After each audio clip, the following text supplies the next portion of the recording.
My name's Stephen Driver. I'm the Group CEO for the 4th Indian Division Living History Group.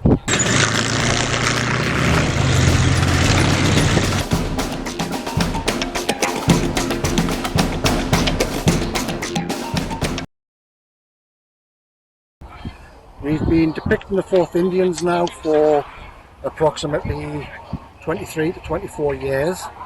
It started because my son bought a battle dress with a Red Eagle emblem on. Being a kid of the 70s, I knew all about the Western Europe campaign. I didn't know about the Desert campaign other than the 7th Armoured Division. Yeah. So, I'm not a religious person, but I would still say by divine intervention, before he rebadged the battle dress as the Polish para that he was going to be, Right. I saw on eBay a little pamphlet with the same emblem on it. Yeah. So I bought it. When I read this little pamphlet, the synopsis of what 4th Indian Division had done during the war, and its makeup of men from every creed, religion that you can think of, and they all fought together as a cohesive unit, I said to my son, these guys need to remember. He agreed. So what I learned from that pamphlet and then went on with my research was the 4th Indian Division were the 1st Infantry Division in the desert. The only other ones there at the start of the war was the 7th Armoured Division. They made up Western Desert Force.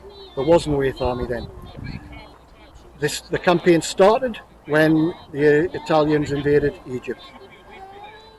7th Armoured surrounded the battlefield. 4th Indians went in to clear up the Italians, thus having the honour of starting the Desert War. As more further reinforcements came, we advanced into Libya. Then the Italians started agitating down at British Sudan, and Eritrea. So 4th Indians were rushed down there, took on the Italians there, captured them, took them Italians out of the war. They then went back to the Western Desert. Before they could get involved again in the Western Desert, the Vichy French were threatening to allow the Germans into Syria. So along with the Free French, elements of 4th Indian Division went to Syria, liberated Syria, the Free French. Back to the Western Desert as Rommel arrived. We've got the Benghazi stakes then happened, the to-ing and fro-ing across the desert, to the Second Battle of Alamein. One fine little nuanced point, when 4th Indians first went into the desert, they got to this little train station, and they were looking at maps, getting the general bearings for advancing further on, when this chap just appeared out of the desert from nowhere. And he was a retired British major, and he said, I know a perfect defensive position that you might need. And not expecting to retreat, they're just pretty dismissive. Yeah, okay, come and show us then, come and show us. And he took them to El Alamein. So that's one of the little nuances with 4th Indians. They then took part in all the major campaigns in the desert. Towards the end, 1st Army, they asked for, 2nd Army in Tunisia, asked for two good divisions of battle-hardened men. 4th Indians was one of them. They swung round the Atlas Mountains into Tunisia, and they then were part of the final push to take out the Germans. And having had the honour of starting the desert campaign, 4th Indians ended it by capturing General von Arnim, who had taken over from Rommel. They were then rather ignominiously put on clear-up duties back in the Delta. General Francis Tucker didn't like this. The battle had continued on through Sicily and into Italy, and he went to Montgomery and said, relieve me of my command, these men are being wasted. Montgomery, taken rather aback, then sent them to Italy. They arrived most famously for the Battle of Monte Cassino. They almost took the monastery, Unfortunately, on his arrival, Francis Tucker had said, "This is how we're going to take this monastery. We're going to isolate it from the battlefield and advance in." Unfortunately, before the battle, he took that bad with malaria, and Freyberg didn't listen to his plan. When Casino finally did fall, it was to Tucker's plan. A lot of men lost that shouldn't have been lost. 4th Indians then advanced up the Adriatic through the Gothic line, up into San Marino, and then from there they were transferred over to Greece. After the withdrawal of the Germans, the communist ILS guerrillas were threatening to overtake Greece, so 4th Indians were sent there with the paratroops to sort that one out. It's interesting because every time I've seen the accounts, they always mention the paratroops, but never 4th Indians. Never 4th Indians. 4th Indians were there, and they were respected because they treated everybody equal. Yeah. Nobody was a communist supporter. They treated everybody equal. Yeah. Yeah. That's a fascinating story. That again, where they were treated equal, had 4th Indians in good stead at the partition of India, Yes. because they were there, and again, there was no friend or favour. It was everybody was treated equal. So, a lot of Indians and Pakistanis that were going to be went through 4th Indians, knowing they would be safe and treated well. See, that's fascinating as well. Again, that's another history that gets forgotten. Yeah, a lot of it is forgotten. But certainly the Indians in the desert are forgotten a lot. And there's points where the British or the Allied forces were retreating at such a rate, and the Germans advancing at such a rate, that if the 4th Indians hadn't have stopped when they did and turned the guns around and fought when everybody else was retreating, then they would have ended up in Cairo. Yeah. There's a famous incident where 31st Field Regiment Royal Artillery, they actually stopped and were firing on the Panzers over open guns. Yes, I've read that. It prevented the Panzers from catching up to the rest of the troops, giving them time to get to Al Alamein. Yeah. Yeah, I mean, it's were they the only Indian troops in the desert, or were there other Indians? No. At the start of the Desert War, there was 10th Indian, I think it was. I can't be certain on what the number of the division is, because my whole passion is 4th Indian Division. And it shows. And I've spent 20 odd years telling people about 4th Indian Division and how well the men fought. There's one incident where a gentleman he was with the Royal Fusiliers in the original 4th Indians when they first got the desert. And he said, when they were told they were part of an Indian division, all the troops were like, "No, we're British. we want to be with the British division." Yeah. So the officer commander was like, "I'll see what I can do." They then went forward, took part in the battles of the Tumas, which was the initial battles in Libya, and when they came out, the officer turned around and said, "Right, the next British division," because again they were the only division there, the next British division out, we'll be joining it. And the same men turned around and said, "No, after we've seen these men fight, we want to be part of this Indian division." And he said, and not only him, but numerous other veterans I spoke to have said that they knew when they had Indians on the flanks, they wouldn't retreat unless they were ordered to. So they knew they didn't have to worry about the flanks retreat. They could continue with their job. I've yet to find an account where British troops didn't get on with the Indians. Yeah. I mean, the one that jumps out for me is the Burma campaign and George MacDonald Fraser, who absolutely loves them. Yes. Montgomery wasn't enamoured with Indian troops when he first came out. But when they were asked to supply them for Tunisia, in his memoirs he said, "I sent them my best 2 divisions." 4th Indians was one of them. I think the big problem for the Indians was the massive expansion at the start of the war and the untrained troops that were then being sent out. Yes, but the training for 4th Indians was absolutely fantastic. Yeah. The troops that came in, they were battle-hardened troops. They've been on the western western frontiers of India and everything. Because we were in 4th Indians were one of the first Indians to leave India to come over. They were all veteran soldiers. It wasn't the Yeah. recruits that others were getting. Yeah. So 4th Indians was already a well-trained and well-drilled unit when it got there. Yeah. And it's amazing when you think of the political situation in India, Yes. because you would have thought some of them would be going, no, we'd rather. Well, they weren't. Well, they were. The Viceroy of India declared war without consulting Modi and Gandhi, and or Gandhi especially had said that the condition of war was the condition to declare war would be independence. Yeah. But the Viceroy declared it, so there was some.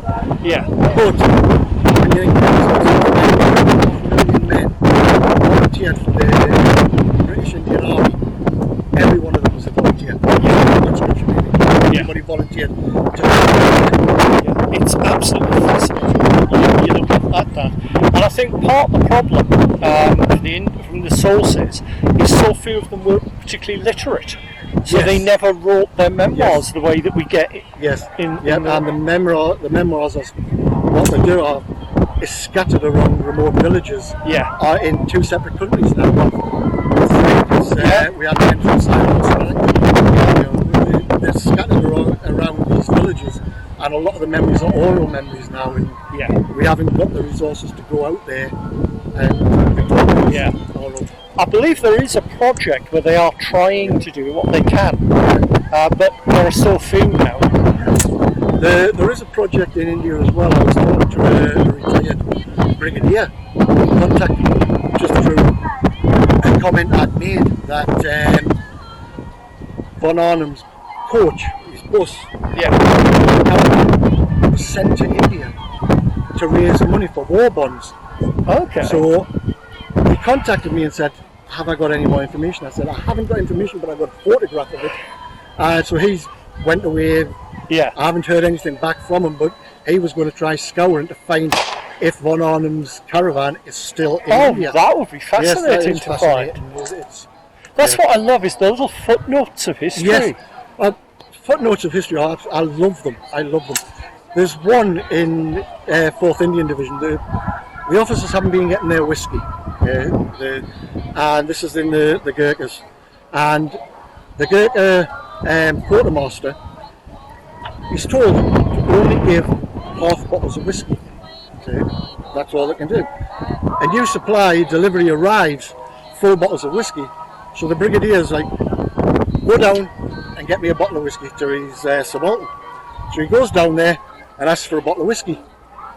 And the Gurkha hasn't had the order to change it, so he's like, no sahib, 1 half. And he's like, but you've got all this whiskey. And he's like, no sahib, orders are 1 half. And he says, well, the brigadier's asked for a bottle of whiskey. And the brigadier quartermaster, the Gurkha quartermaster, thinks, he says, sahib, goes, gets an empty bottle, gets a full bottle, tips it out half, 2 half bottles, sahib. And away he goes. And at the Battle of the Tumas, 31st Field Regiment, their guns they've been caught in the open, they're not dug in, and the German tanks are trolling up, they're beating them back, they win the battle, and they leave something like 11 tanks burning. But as soon as the last tank leaves the battlefield, there's a little Sikh gentleman pops up from a gun pit in front of him. They didn't realise he was there, and he just goes, tea sahib? He comes up with a tea. Little stories like that are fantastic. There's a one from Casino, an artillery forward observation officer, and he's sitting in a soaking wet, drenched foxhole looking up at the casino the monastery's been absolutely bombed to smithereens, and mail arrives, and it's a letter from his mother. And it's like, I hope I find you well, son. I hear you're in Italy. If you get the chance, you must go and visit the beautiful monastery at Casino. And he's sitting there looking at the ruins. There's lots of little stories like that which I think bring the story to life. They do, because I think we've forgotten sometimes when we look back, these are real people. Yes. And like I say, I find it very sad that the Indian story is being forgotten. So do I. That's why, like I said, 24 years something now. Yeah. After I first started doing this, I still love the British Indian Army. Yeah. I've got a passion for it. I will talk for hours. The Indian troops, how they love being with the British love being with them, and it was a passion that brought a lot of them to the country after the war. Yeah. But what a lot of people don't remember is, for years before, we had troops in India. Yeah. And when you're wearing your jodhpurs to go riding now, that's Indian. It was brought from India. Yeah. The word. If you've got your bungalow and you go and sit on your veranda, that's India. It came from India. Yeah. Even the say, how are you feeling? Oh, I feel tickety boo. Yeah. That's Indian. It's actually tikai babu. Yeah. And it means I'm very good, sir. Yeah. And so much actually military slang comes from it. It's stuff that's still in use. Yes. It is. It's very fascinating how much effect India's had on us as well as us on India. Yeah.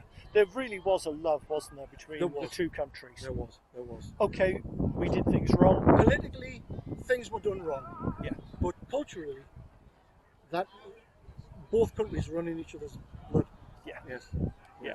It is. And as you say, coming over to volunteering to serve. Yes, volunteers. That to is serve overseas, not defending their country from the Japanese coming in. And my great uncle was lost at Kohima. Yeah. But to actually go overseas to fight.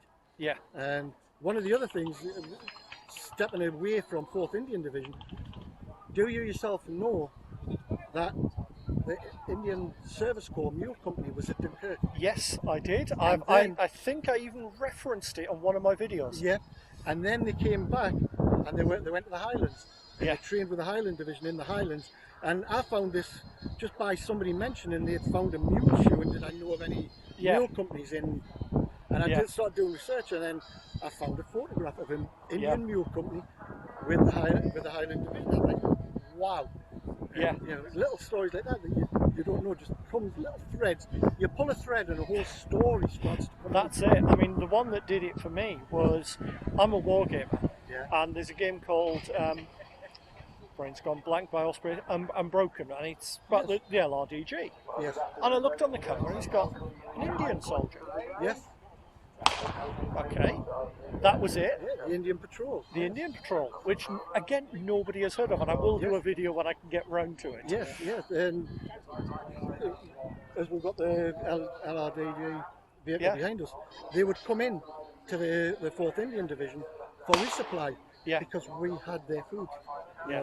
They would eat British rations, but they would prefer their own spicy type foods. Yeah. So they would come to the 4th Indians for resupply, give us the intel they'd received, and then way back out into the desert. It is a rather ironic thing now that the British Army ration packs have moved more towards curries. Yes. It's now become universal. The wartime British Army cookbook, the Indian Army cookbook, actually has curry for breakfast. Yeah, I can believe that. It does. One of the biggest likings for curry is the Duke of Wellington, bizarrely. Yes. Because he served in India. Well, here we go. The Duke of Wellington, he served with 1st Battalion, 6th Rajputana Rifles, who were in 4th Indian Division. So there's actually a pipe tune after the Battle of Keren in Eritrea, where the Camerons and the Duke of Wellington's the Rajputana Rifles actually fought together on the mountain, and the Camerons had such a respect for them that the piper actually wrote a pipe tune with Wellesley's rifles at Keren. Oh wow, that's a fascinating one. Little stories, like I say, little threads. The more you dig, the more you find, and the more fascinating it is. And it's nice that we can still find these sources. Yes. Yeah, and people like yourselves, the sheer work you've done bringing everything to life here, it's absolutely fantastic. We try to show the human side of the war, as well as the dirty, bloody fighting side with the weapons and everything. We try to tell the stories. There's one of a Royal Army Service Corps chap, and he was transporting the Indian Universal Carriers, and they lined 4 trucks up, and they put ramps at one end where they were meant to come, line up, and then one would relieve, the next lot would line up. He said the Indians, when they came up the ramp, they just saw the end of the truck and sped up and flew off the end. The next one saw this, and he did that. And after about the fourth or fifth, they had to put a sergeant with a stick to threaten to hit them if they did that again, just to get them blind, because they were just having fun. They were taking the mickey and having fun. I love that. That's. I've been on camps where we've had the Gurkhas in, Yeah. and they are the most amazing people in the world. Yes. The most polite. Yes. But somebody I know in the Falklands said they were they just climbed up the hill coming off the ships, and they're shattered. They're sort of gasping, and then they watched the Gurkhas running up the hill. Yes. And they were literally getting to the going, where are G's? Where are G's? He said they were like heat-seeking ferrets, Yes. Yes. which I thought was a lovely description. Well, at the Battle of Monte Cassino, you had 3 main points for the 4th Indians Division. 4th Indians. You had the castle, Snakehead Pass, Yeah. and Hangman's Hill. The Gurkhas took Hangman's Hill. Captain Drinkle's company of Gurkhas took Hangman's Hill, and for 7 days they were cut off. Yeah. Men would climb up on a night with food and ammunition. If they got stuck up there, they had to spend the day there, then come down the next night.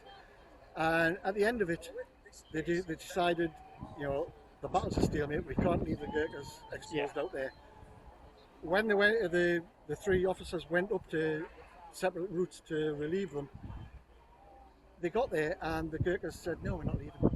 We fought for this. This is our land." Yeah. And it was actually the next morning when they were to come down that following night, they had to actually be given a double rum ration to persuade them to give up this position to come down. You know, it was an honour to take this land for the King Emperor. They weren't going to give it up lightly. Yeah. Yeah. It's amazing, that sheer dedication and loyalty. Yes, yes. Yeah, and it's nice that we can actually start telling the story to a new generation. Yes, yes. Well, the new generation is here. My grandson, Yeah. he's 12-year-old. He's been coming along with me since he's 9-year-old. Initially came along just because he liked dressing up. Yeah. But now he's learning the story of the 4th Indian Division Yeah. and what they've done, and he's starting to appreciate why I've got this love for the division. I can understand it, and it's fascinated me. I mean, if myself or any of my viewers were interested, would you recommend any particular books on the 4th Indians? Yes, yes. I thought you might. You've got three books that were written during the war, just after. Yeah. The first one is the Tiger Kills. The Tiger Strikes, Right. and it's about all the Indian divisions in the desert. The Tiger Kills is the rest of the desert campaign. Yeah. It covers right the way through before Tunisia. And then you've got the Tiger Triads, which is the story of the Indian divisions in Italy and through to Greece. Because it was only 4th Indians, Yeah. the rest in Greece, the rest went up to, continued up through Italy. Yeah. And then what I call my Bible is the thick book. It's by Lieutenant Colonel J.R. Stevens, and it's simply called 4th Indians. And somebody has reprinted that, and it's available on eBay. Oh, And I call that my Bible. It lists all the battles. It tells you in detail everything they've done. In the end, who was part of 4th Indians, what medals they won, mentioned in dispatches, everything. Oh wow, I can see why that's so useful to you. No, that's been And absolutely fascinating. Now that you've mentioned the Falklands, there's a 4th Indians link to the Oh, Falklands. go on. So, 31st Field Regiment Royal Artillery. Yep. They're 25 pounders. When we were using flying columns, we didn't have enough troops everywhere. So we had a jog column, 4th Indians, and it took the Royal West Kents from the Guards Brigade. Yeah. Put them in with a 31st Field plus some 6th and I can't remember off my hand which other regiment parts of 4th Indians, and it was 4th Indian Flying Column. Yeah. It actually penetrated the line where the Germans and the Italians were meeting, and it was at Alamhansa. Yeah. And this ridge, nobody realised it. The Germans hadn't sent anybody up to take it. Yeah. 4th Indians Flying Column arrived there, and where they were then seriously assaulted by the Germans. Yeah. Eventually overran. There was enough survivors from 31st Field Regiment to create one battery of our 25 pounders. This then went on through the war, Yeah. became 31st Field Regiment again. Then that battery then became air defence with rapiers. Yeah. Well, it was Bofors, then rapiers. They went to the Falklands, and from the Falklands they're now flying drones. And they are 2 air defence battery of Royal Artillery, and they have the Red Eagle badge. Oh, that's. Yeah, I bet that must give you shivers when you see it that. does, and it makes me terribly proud when veterans of that battery say, well, you're wearing the same eagle that I'm wearing. Yeah. What's the story? And I can tell them. Yeah. They have the battle honour of Alan Hamza because a Major Rolo did all the research. He got the German war diaries, and when he was researching the German war diaries, they actually thought they had destroyed the Guards Armoured Brigade because of the West Kents. Yeah. They didn't realise it was just a job column from. They fought that hard. But, yeah. Oh, it's amazing, isn't it? It is. No, that has been absolutely fascinating. I've learnt loads today, which is not something I usually do at these shows. So I thoroughly enjoyed it, and I know my viewers will as well. So thank you very much.